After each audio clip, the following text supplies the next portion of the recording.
حضرت علی کرم اللہ وجہ کریم نے بیان فرمایا، دوستوں کے غم میں ہر حال میں شریک ہونا، لیکن خوشیوں میں تب تک نہ جانا جب تک وہ خود نہ بلائیں۔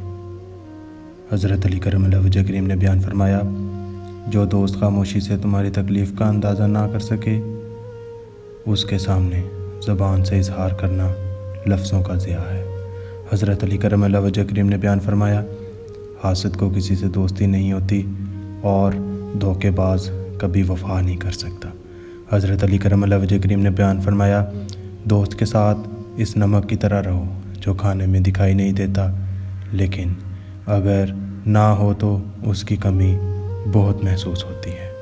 حضرت علی کرم اللہ وجہ کریم نے بیان فرمایا، اپنا سر اونچا رکھو کہ تم کسی سے نہیں ڈرتے، لیکن اپنی نگاہیں نیچے رکھو تاکہ پتہ چلے کہ تم ایک باعزت گھرانے سے ہو۔